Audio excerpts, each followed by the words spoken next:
ദൈവത്തിന്റെ അതിപരിശുദ്ധമായ നാമത്തിന് മഹത്വം ഉണ്ടായിരിക്കട്ടെ. കർത്താവിൽ പ്രിയരെ, ദൈവത്തിന്റെ വചനം ഇപ്രകാരം പറയുന്നു. ദൈവത്തിന്റെ വചനം ആരുടെ അടുത്തേക്ക് വന്നു? അവരെ ദൈവങ്ങൾ എന്ന് വിളിച്ചു. ദൈവങ്ങൾ എന്ന് വിളിച്ചു എന്ന് പറയുന്നതിന്റെ അർത്ഥം എന്ന് പറയുന്നത്, ദൈവവചനം നമ്മളിൽ ഉൾക്കൊള്ളുന്നെങ്കിൽ, കുടികൊള്ളുന്നെങ്കിൽ നാം ഇപ്പോൾ ദൈവത്തിന്റെ പ്രതിരൂപമായിരിക്കുന്നു. നാം ഈ ഭൂമിയിൽ ജീവിക്കുമ്പോൾ, നാം ഈ ഭൂമിയിൽ നടക്കുമ്പോൾ, ഈ ടെറിട്ടറിക്കകത്ത് ദൈവത്തിന് ഇടപെടാനുള്ള ഏറ്റവും വലിയ എക്സ്റ്റൻഷനാണ് ഇപ്പൊ നമ്മൾ ഓരോരുത്തരും. അതുകൊണ്ട് തന്നെ പ്രിയപ്പെട്ടവരെ, നിങ്ങളുടെ വാക്കിന്റെ അകത്തൊരു പവർ ഉണ്ട്, നിങ്ങളുടെ വാക്കിന്റെ അകത്തൊരു വെയിറ്റ് ഉണ്ട്. ഈ വെയിറ്റ് ക്യാരി ചെയ്യുന്നത് ദൈവമാണ്. Praise the Lord.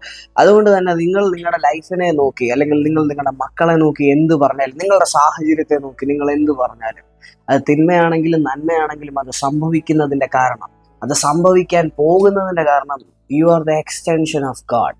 നിങ്ങൾ ദൈവത്തിന്റെ എക്സ്റ്റൻഷൻ ആകുന്നു. കാര്യം വചനം ഇപ്രകാരം പറയുന്നു.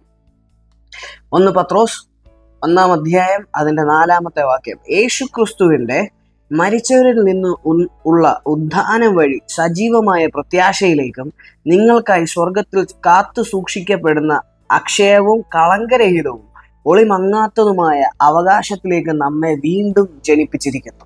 അതായത് വീണ്ടും ജനിപ്പിക്കുക എന്ന് പറയുമ്പോൾ അതേതോ നശ്വരമായ ബീജത്തിൽ നിന്നല്ല, വചനം പറയുന്ന പോലെ പകരം അനശ്വരമായ ബീജത്തിൽ നിന്നാകും.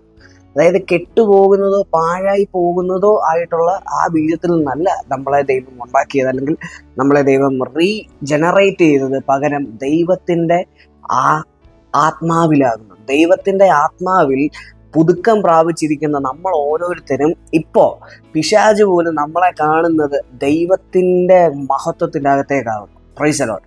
ദൈവത്തിന്റെ മഹത്വം ഒരു വ്യക്തി ക്യാരി ചെയ്യുന്ന സമയത്ത് നിങ്ങളുടെ ദേശത്ത് ആയിരിക്കുന്നവരെല്ലാവരും ആ മഹത്വത്തെ കാണാൻ തുടങ്ങും. എല്ലാവരും മീൻസ് മനുഷ്യരല്ല, പിശാചുക്കൾ, നരകം ഈ മഹത്വത്തെ സെൻസ് ചെയ്യാനായിട്ട് തുടങ്ങും. നമ്മൾ പ്രാർത്ഥിക്കുമ്പോഴാണെങ്കിലും, നാം ദൈവവുമായി ബന്ധത്തിലിരിക്കുമ്പോഴാണെങ്കിലും ഒക്കെ ഈ നരകം സെൻസ് ചെയ്യുമെന്ന് പറഞ്ഞു കഴിഞ്ഞാൽ യുദ്ധത്തിനുള്ള താല്പര്യത്തിൻ്റെതല്ല ഞാൻ പറയുന്നത്. പകരം നിന്റെ മുമ്പിൽ നീ വിജയം പ്രഖ്യാപിക്കുക. നമ്മളുടെ മുമ്പിൽ മഹത്വം നിൽക്കുമ്പോൾ, നമ്മുടെ മുമ്പിൽ മഹത്വം നടക്കുമ്പോൾ, ഇതൊരു എക്സ്പ്രഷൻ ആകുന്നു. മഹത്വം നിൽക്കുകയല്ല, നടക്കുകയല്ല, നമ്മളെ ചുറ്റിയിരിക്കുകയാണ് ഈ മഹത്വം. ഈ മഹത്വം നമ്മുടെ മുമ്പിൽ നിൽക്കുമ്പോൾ ഒരു പിശാചിനോ ഒരു നരകത്തിനോ, സാക്ഷാൽ ലൂസിഫറിന് പോലും നമ്മളെ തൊടാനോ നമ്മുടെ അടുത്തേക്ക് വരാനോ പറ്റില്ല. ആത്മീയ പോരാട്ടമുണ്ട്, ഇല്ല എന്ന് പറയുന്നില്ല. പക്ഷെ അത് ക്രിസ്തുവിൽ ഇരിക്കുന്ന എനിക്കും നിങ്ങൾക്കും അല്ല ഉള്ളത്. ദാസരായിട്ടിരിക്കുന്നവർക്കാണ് പോരാട്ടമുള്ളത്. മക്കളായിരിക്കുന്നവർക്ക് യാതൊരു പോരാട്ടവും ഇല്ല. കാര്യം അപ്പൻ വിജയിച്ചതാകുന്നു.